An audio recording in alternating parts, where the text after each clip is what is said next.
The autumn wind carried dust and whispers through the streets of Millbrook, Arizona Territory, 1882.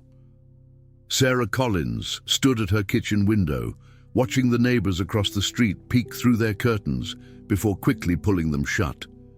3 months had passed since they found Thomas's body in the desert, a bullet through his back and stolen bank money scattered around him like autumn leaves. "Mrs. Collins?" Sheriff Morrison's voice cut through her thoughts as his knuckles rapped against her weathered door. "It's time." Sarah's hands trembled as she smoothed her black wool dress, the same one she'd worn to Thomas's funeral, the same one she'd worn to court when they read the charges against her dead husband: bank robbery, murder of a guard. The weight of his crimes had become hers to bear. The town square buzzed with an uncomfortable energy. A makeshift platform had been erected in front of the general store, and townspeople gathered in clusters, their voices a mixture of righteous anger and morbid curiosity.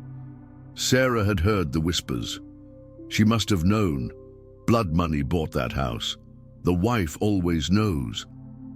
"Ladies and gentlemen," Judge Harwick called out, his voice booming across the square. "By order of the Territorial Court, the assets of Thomas Collins, deceased, are to be auctioned to compensate the victims of his crimes. This includes the family home, livestock, and..." His eyes found Sarah in the crowd. "His widow's hand in marriage, to settle remaining debts." A collective gasp rose from the crowd. Sarah felt her knees buckle slightly. She had known this moment would come. Territorial law was clear about wives of criminals, but hearing it spoken aloud made her stomach turn to ice. "The bidding will start at $50, the judge announced. Old Pete Garrison, the blacksmith, raised his hand first. $50. Someone's got to keep her from starving." His wife elbowed him sharply in the ribs. "75, called out Marcus Brennan, a local rancher known for his harsh treatment of workers. Sarah's skin crawled at the hungry look in his eyes. As the bidding continued, Sarah stared at the ground, trying to disappear into herself. The voices around her became a blur. 100, 125, 150. She was a commodity now, no different from livestock or furniture. Then a different sound cut through the chatter. Hoofbeats, slow, deliberate, approaching from the edge of town. A figure on horseback emerged from the dust cloud at the town's border. He sat tall on a magnificent paint horse, its coat a stunning mix of white and deep chestnut brown. The rider wore traditional Apache clothing, buckskin pants, a woven shirt, and moccasins that seemed to have walked countless miles. His long black hair was tied back with a strip of leather, and his weathered face told stories of both hardship and strength. The crowd fell silent as he approached the platform. Even the judge seemed momentarily lost for words. The Apache dismounted with fluid grace and walked forward, leading his horse by braided reins. His dark eyes scanned the crowd briefly before settling on Sarah. She met his gaze and found something unexpected there, not pity, but understanding, recognition of shared pain. "I offer my horse," he said, his English clear but accented. His voice carried the quiet authority of someone accustomed to being heard. "She is worth more than your money." Marcus Brennan scoffed. "Indians can't bid in a white man's auction. Judge, this is ridiculous." But Judge Harwick was staring at the horse. Even Sarah, who knew little about such things, could see the animal was extraordinary. Its muscles rippled beneath its coat, and its eyes held an intelligence that seemed almost human. "What's your name?" the judge asked. "Joseph Crow Feather," the Apache replied. "This horse is descended from Spanish stock, trained in the old ways. She has carried me through 3 territories and never faltered. She is worth 10 times what you have bid." An uncomfortable murmur rippled through the crowd. Several men stepped closer to get a better look at the animal, and their expressions shifted from skepticism to grudging admiration. "This is preposterous," Brennan protested. "We don't trade with Indians." "The law says nothing about the form of payment," Judge Harwick said slowly, still studying the horse. "And this animal is clearly valuable, more valuable than what's been offered so far." Sarah found herself stepping forward. "Why?" she asked Joseph, her voice barely above a whisper. "Why would you do this for a stranger?" Joseph's eyes met hers again, and for a moment the crowd seemed to fade away. "Because no one should be sold like property," he said simply, "and because I know what it is to lose everything because of another's actions." The weight of his words settled over the square like evening shadows. Sarah saw something in his face, a grief that matched her own, a dignity that the crowd's hatred couldn't touch. "I accept the horse as payment," Judge Harwick declared, ignoring the protests from several bidders. "The woman is free to go." As the crowd began to disperse, muttering their displeasure, Sarah remained frozen in place. She was free, but free to what? Her home was gone, her reputation destroyed, and now she owed her liberty to a man she didn't know. Joseph approached her slowly, as if she were a wild animal that might bolt. "You have nowhere to go," he observed quietly. It wasn't a question, and Sarah nodded numbly. "There is a place," he said, "not far from here. My grandmother lives there with a few others from our band. She would welcome another woman, especially one who has lost much." "I don't understand," Sarah whispered. "You don't know me. I could be as guilty as they think."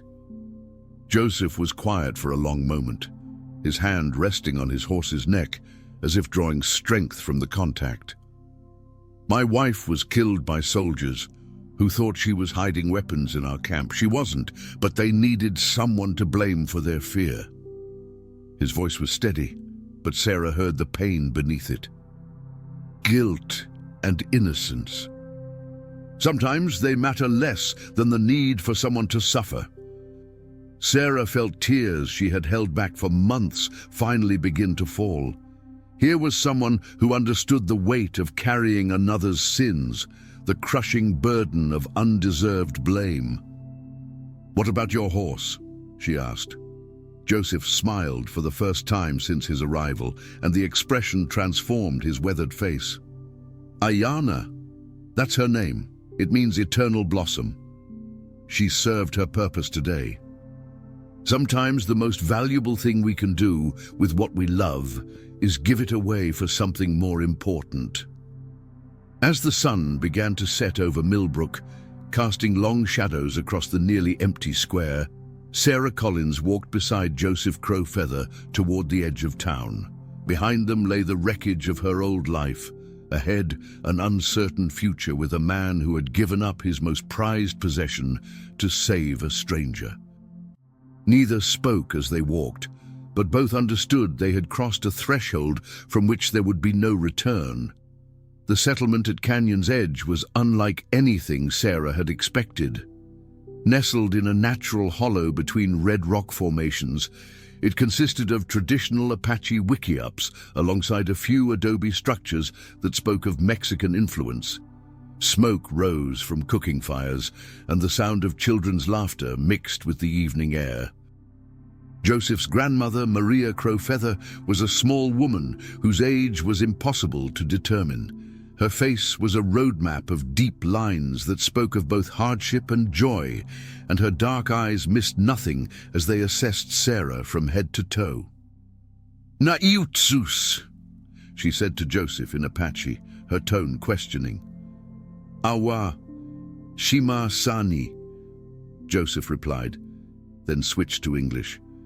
"Sarah, this is my grandmother, Maria. She asks why you bring a white woman here."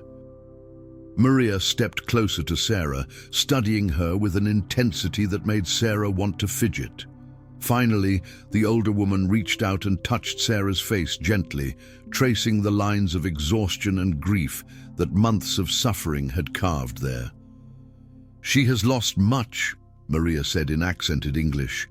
Her spirit is broken like a bird with a torn wing. But broken things can heal stronger. Over the following days, Sarah found herself in a world where everything was different. The rhythms of daily life, the sounds, even the way people interacted with each other. There was a communal aspect to the settlement that felt foreign after years of the rigid social structures of frontier towns. Joseph had given her space in Maria's wickiup, and the old woman treated her with a mixture of maternal kindness and practical expectation. There was work to be done, food to prepare, clothes to mend, children to tend, and Sarah's grief was acknowledged, but not allowed to become an excuse for idleness. "Trabajo cura el alma," Maria said one morning, as she handed Sarah a basket of corn to grind. "Work heals the soul. In your white towns you allow sadness to grow like weeds. Here we give hands something to do while hearts learn to beat again." Sarah found comfort in the routine. Her hands, soft from her previous life as a shopkeeper's wife, grew calloused from grinding corn and weaving baskets. The physical exhaustion at the end of each day left little energy for the dark thoughts that had plagued her in Millbrook. But integration wasn't without its challenges. Some of the settlement's residents viewed her presence with suspicion. Eleanor, a young Apache woman whose husband had been killed by cavalry soldiers, was particularly hostile. "Why do we shelter the enemy?" she asked Joseph one evening, her voice carrying clearly to where Sarah sat by the fire. "Her people kill ours, steal our land, and we give her a home." "Sarah is not responsible for what others have done," Joseph replied calmly. "And your wife? Was Walking Moon responsible for what others had done?" Eleanor's words were like a whip crack in the quiet evening air. Sarah saw Joseph flinch as if struck. Walking Moon, his wife's name, was the first time she had heard it spoken aloud. She began to understand the depth of the sacrifice he had made for her, not just his horse, but opening his heart to care for another when he was still grieving his own loss. "That's different," Joseph said quietly. "Is it?" Elena challenged. "You save one white woman while my children go hungry because their father is dead at white men's hands. Where is the justice in that?" The argument continued in Apache, voices rising with passion and pain. Sarah couldn't understand the words, but she felt the weight of their resentment. That night, she lay awake on her blanket, staring at the stars through the smoke hole of the wickiup and wondering if Joseph had made a mistake. The next morning, she approached him as he worked on repairing a saddle. "Maybe Elena is right," she said without preamble. "Maybe I don't belong here." Joseph's hands stilled on the leather. "Where would you go?" "I don't know. Somewhere else. California, maybe. I have a sister in San Francisco who might—" She trailed off, knowing how impossible such a journey would be without money or protection. "Running from one place to another will not heal what is broken inside you," Joseph said, his voice gentle but firm. "I know this because I tried." "What do you mean?" Joseph set down his tools and looked toward the horizon. "After Walking Moon died, I left our people. I rode north, then east, then south, thinking distance would ease the pain. I was gone for 2 years, moving from place to place, never staying long enough to form connections that might hurt me again." "What brought you back?" "Maria sent word that she was dying." He smiled ruefully. "She wasn't, of course. She was lonely and tired of eating her own cooking. But by the time I discovered her deception, I had already remembered something important." What?" "That running from pain only makes you tired. Facing it, building something new while carrying it, that's how you honor what you've lost." Sarah absorbed his words, feeling their truth resonate in her chest. "Your wife, Walking Moon, what was she like?" Joseph was quiet for so long that Sarah thought he wouldn't answer. When he finally spoke, his voice was thick with memory. "She laughed at everything, even at me, especially at me. She said I was too serious, that I carried the weight of the world on my shoulders. He picked up a piece of leather and absently began working it with his hands. She was teaching our son to ride when the soldiers came. She put herself between him and their guns. Your son? David. He survived that day. He lives now with my sister in the mountains where it's safer. Joseph's jaw tightened. I have not seen him in over a year. I tell myself it's better this way, that he's safer without me, but a boy needs his father. Sarah felt a shift in her understanding of the man who had saved her. He wasn't just grieving a wife. He was a father separated from his child, carrying guilt and loss that made her own burdens seem smaller by comparison. "Why did you really help me that day?" she asked softly. Joseph met her eyes, and she saw the raw honesty there. "Because when I saw you standing there, surrounded by people who had already decided your guilt, I saw Walking Moon. I saw every innocent person who has ever been made to pay for someone else's sins. And I thought, maybe I can't save my wife, maybe I can't bring back the dead, but I can save this one person. Maybe that counts for something." That afternoon, Elena approached Sarah while she was washing clothes by the stream. The younger woman's face was still hard with resentment, but there was something else there too. Curiosity, perhaps, or the beginning of reluctant respect. "Joseph told me about your husband," Elena said abruptly. Sarah's hands stilled in the water. "What about him?" "That he robbed banks, killed people." Elena's voice was matter-of-fact, neither condemning nor sympathetic. "Did you know?" The question Sarah had been dreading, the one that kept her awake at night with its implications. "I suspected something," she said finally. "Thomas would disappear for days at a time, always with excuses that didn't quite make sense. He had money when he shouldn't have had money. But I told myself..." She shook her head. "I told myself I was imagining things." "Why?" "Because it was easier than asking questions I didn't want answers to. Because I was comfortable and safe, and questioning him might have changed that." Sarah's voice grew quiet.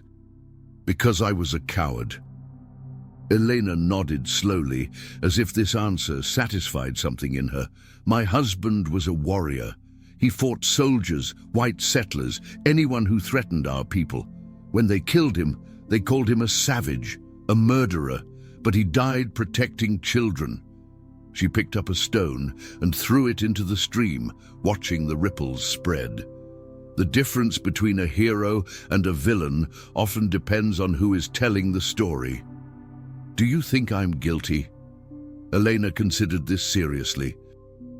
"I think you are guilty of being afraid to see the truth, but that is different from being guilty of your husband's crimes." She turned to face Sarah directly. "The question is, what will you do now that you cannot hide from the truth anymore?" That evening, as the settlement gathered around the communal fire for the evening meal, Sarah made a decision.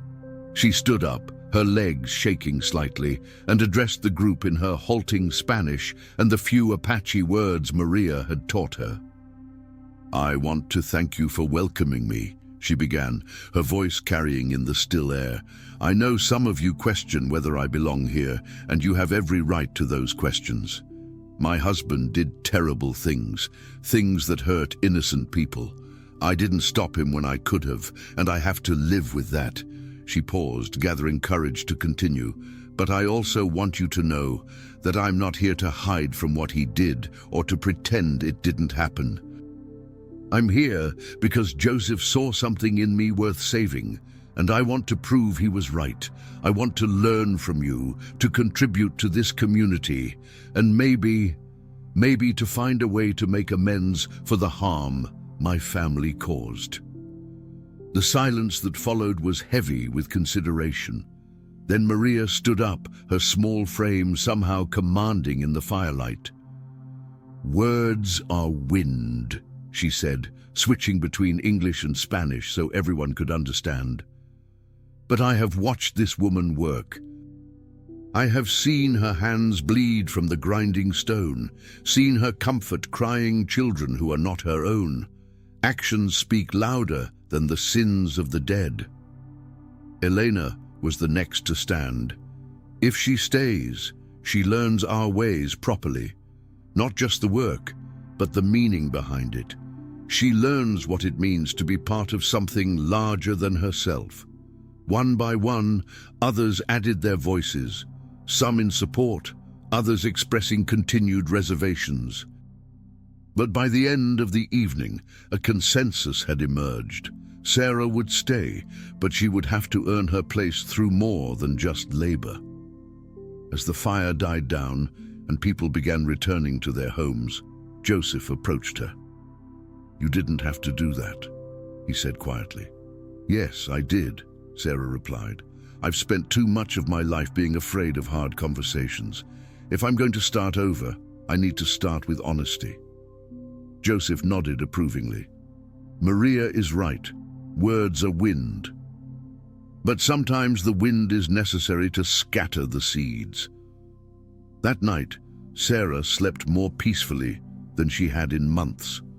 For the first time since Thomas's death, she felt like she was moving towards something rather than just running away. 2 months into her stay at Canyon's Edge, Sarah's tentative peace was shattered by the sound of approaching horses. She was teaching Maria's great-grandson, Miguel, how to write his name in English when the thundering hoofbeats echoed off the canyon walls. "Soldados!" someone shouted from the lookout point above the settlement. The reaction was immediate and terrifying. Children were swept up by their mothers and rushed into hiding places Sarah hadn't even known existed. Men grabbed rifles and took defensive positions behind rocks and adobe walls. The peaceful community transformed into a fortress in a matter of seconds. "Sarah, come," Maria hissed, grabbing her arm with surprising strength. "You must hide with the children." But Sarah found herself frozen, watching as Joseph emerged from his wickiup, rifle in hand, his face set in grim determination. The approaching dust cloud revealed a patrol of 8 cavalry soldiers, their blue uniforms bright against the red rock landscape. The patrol stopped just outside the settlement's perimeter. Their leader, a lieutenant with prematurely gray hair and cold blue eyes, raised his hand in a gesture that could have been greeting or warning. "I'm Lieutenant Harrison, U.S. Cavalry," he called out. "We're looking for a woman named Sarah Collins. We have reason to believe she's being held here against her will." Joseph stepped forward, his rifle lowered but ready. "No one is held here against their will," he replied, his English carefully measured. "That's not what we heard in Millbrook," Harrison continued. "Seems there was some irregularity in a legal proceeding, questions about whether proper jurisdiction was followed." His eyes scanned the settlement, clearly looking for Sarah. The territorial governor wants to review the case. When Sarah learned that someone in Millbrook, likely Marcus Brennan, had challenged Joseph's payment for her, a chill of dread ran through her. If they took her back, she would face another auction, another loss of dignity. And this time, no one would be there to save her. Maria stepped out, fearless despite her age, and declared that Sarah was under the protection of their family. Harrison dismissed her and demanded Sarah's whereabouts. Instead of hiding, Sarah stepped forward. Heart pounding, she introduced herself, refusing to be shielded. Harrison informed her she would have to come with them due to questions about her legal status. She stood her ground, insisting she was there by choice. But Harrison pressed on, claiming new evidence. Bank deposits in her name linked to her husband's crimes suggested she was more involved than previously thought. Sarah was stunned. She had never been involved in Thomas's affairs and barely knew their finances. As the soldiers prepared to arrest her, Joseph stepped between them. In a flash, Apache warriors appeared from hiding, rifles raised, surrounding the patrol. The soldiers were suddenly outnumbered. Tension hung in the air. Harrison reached for his weapon, but Joseph remained calm, reminding him this was sovereign Apache land. Maria added that the treaties protecting it couldn't be revoked by territorial officials. She spoke with unexpected command, referencing her grandson's education in white law. Faced with a potential bloodbath, Sarah saw again how her presence put the community at risk. Wanting to protect them, she stepped forward and offered to surrender if Harrison guaranteed no harm would come to those who had sheltered her. Joseph tried to stop her, but she stood firm, unwilling to let him or his people suffer on her behalf. Before Harrison could respond, Maria reminded Sarah that she was no longer alone, that she was part of their family now. Elena echoed that sentiment, stepping out with a rifle and declaring that anyone who wanted Sarah would have to go through them all. Harrison, weighing his odds against such solidarity, eventually backed down with a warning that this wasn't over. As his patrol retreated, Sarah was overwhelmed by the support she'd received, but she knew Harrison would return, and next time he might bring enough force to destroy them all. That night, the community gathered to debate their next move. Some suggested retreating into the mountains, while others refused to abandon their home. One voice proposed that Sarah leave to spare the community further danger, but Joseph objected. Sending her away would only delay the inevitable, not stop it. Breaking the silence, Sarah admitted that perhaps facing justice was the right path. She confessed to having run from the truth for months, about Thomas, about her own silence, and the consequences of it.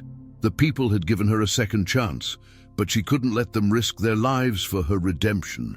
Elena asked if she truly intended to surrender, but Sarah said no. She planned to face things head-on, just not on the army's terms.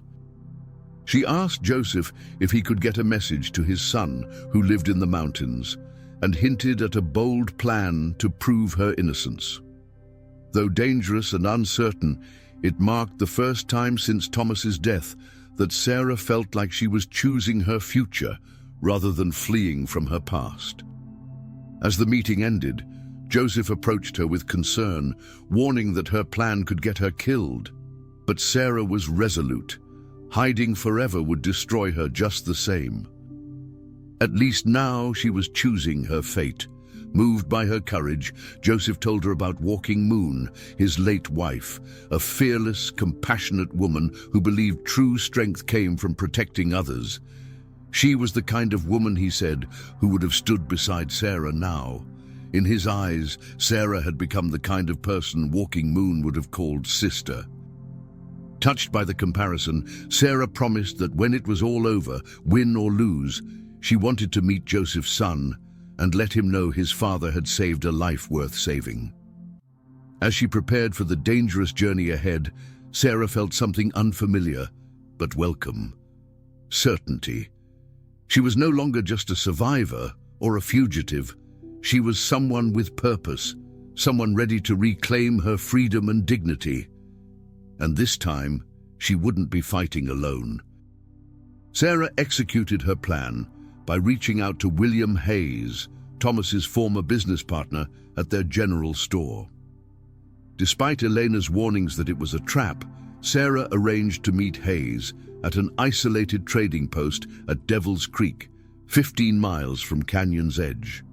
Joseph reluctantly let her go alone, knowing that his Apache presence would frighten Hayes away. At the trading post, Sarah confronted Hayes about the mysterious bank deposits made in her name before each robbery.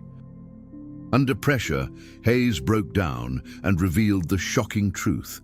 Thomas had been part of a larger conspiracy involving prominent businessmen, politicians, and military officers who systematically robbed banks and used the chaos to buy up land and businesses at reduced prices. Thomas was supposed to launder their money through the store, but he got greedy and started skimming from their profits. When the conspirators discovered Thomas's theft, they demanded repayment. This drove Thomas to rob the bank in Millbrook, but when he panicked and killed a guard, he brought too much attention to their operation. The conspirators decided Thomas had become a liability and killed him, making it look like a falling out among thieves. The deposits in Sarah's name were planted as insurance to frame her if anyone investigated too deeply. Hayes provided Sarah with detailed records he'd kept as his own insurance, revealing names including Marcus Brennan and, most shockingly, Lieutenant Harrison himself. Harrison had been providing military intelligence about gold shipments and stagecoach schedules in exchange for profits and protection. This explained his determination to arrest Sarah. She was the only remaining loose end that could expose their entire operation. As Sarah rode back toward Canyon's edge with the evidence, she was pursued by Harrison and 6 soldiers. Her horse fell on loose shale, and she was captured. Harrison discovered the papers and burned them, believing he had destroyed the only evidence against the conspiracy. However, the Apache had been watching the entire time. Miguel had observed Sarah's meeting with Hayes and reported back to his great-grandmother Maria, who sent him to obtain copies of the records while Joseph and the others followed Sarah. Apache warriors attacked Harrison's patrol, killing 2 soldiers and wounding several others, including Harrison himself. With the evidence secured and Harrison captured, the conspiracy began to unravel rapidly. Federal marshals arrived from Denver, and faced with overwhelming evidence, the conspirators turned on each other. Marcus Brennan tried to flee but was caught. Judge Harwick committed suicide, and Harrison agreed to testify against his co-conspirators in exchange for life imprisonment instead of hanging. Sarah's name was officially cleared, and she received compensation from the recovered stolen funds. When asked where she wanted to go, she chose to return to Canyon's Edge, her true home. The chapter concludes with a heartwarming reunion as Joseph's 8-year-old son David arrives for a visit. Initially hesitant, David gradually warms to Sarah, especially when she helps him work with an injured mare, drawing parallels between the horse's need to heal and trust again and her own journey. David's innocent wisdom about his father's happiness and his hope that Joseph could love again touches Sarah deeply. That evening, Joseph presents David with a beautifully crafted saddle and then makes a life-changing proposal. He suggests they move to Prescott, a growing town with good schools that would offer David opportunities while remaining close to Apache lands. More importantly, he asks Sarah to officially become part of their family, not out of obligation, but because he loves her and believes they can build something meaningful together.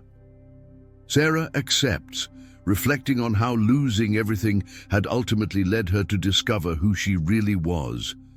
She had transformed from a quiet, compliant wife into a strong, brave woman worthy of the love and trust offered by Joseph and David.